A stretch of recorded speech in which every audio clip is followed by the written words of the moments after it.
Hey everyone! This time on Tim Talks Audio, how to set up a Q Mix inside Studio One. A Q Mix is also known as a headphone or monitor mix, and what it is a separate, isolated mix that you can give to a performer without compromising your mix as the engineer inside your headphones or monitors or what have you. The way to do this is to isolate an output from your interface in the I/O settings. I already have a video showing you how to get into and modify the I/O settings inside Studio One, and there will be a link in the description, or you can click the link right here in the top corner. But for now, let's see how to do a Q Mix inside Studio One. Here we are inside Studio One, and I'm going to use the same keyboard shortcuts to open up the Preferences panel. If you forget from last time, on Mac it's Command, comma, and on PC it'll be Control and comma.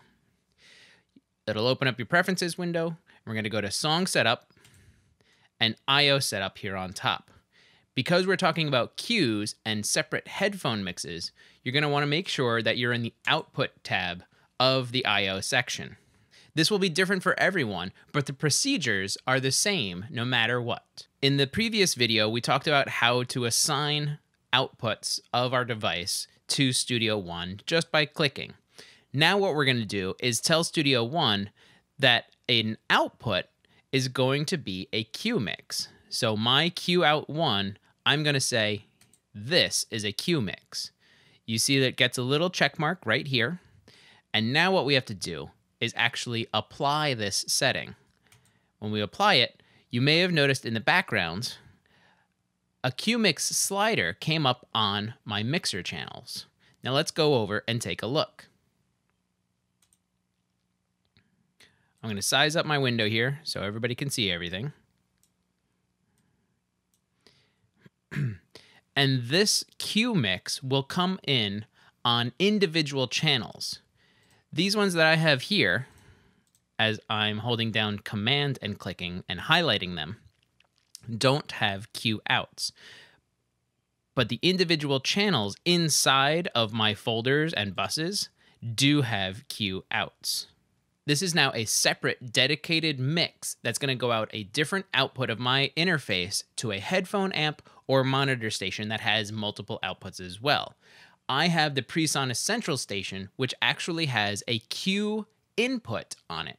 So I can listen to my main mix on the headphones or switch to this isolated mix that I've just changed. And that's using the output of my interface into the Q input of my central station.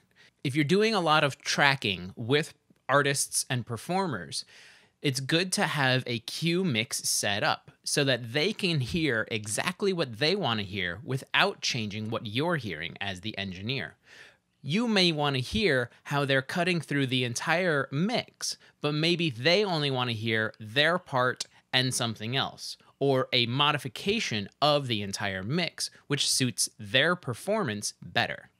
This is also good for doing little brain tricks on, let's say, a vocalist. If you want them to really push a little bit harder, you can go in and adjust their Q out and actually bring it down a little so that now they actually can't hear themselves over their mix and have to push a little harder. It's kind of like a mind trick that makes them push harder and bring out better performance that may be suitable for that song. What you may have also noticed is when I went into this channel and adjusted the slider, it turned off this lock. This lock is locking it to my main output fader.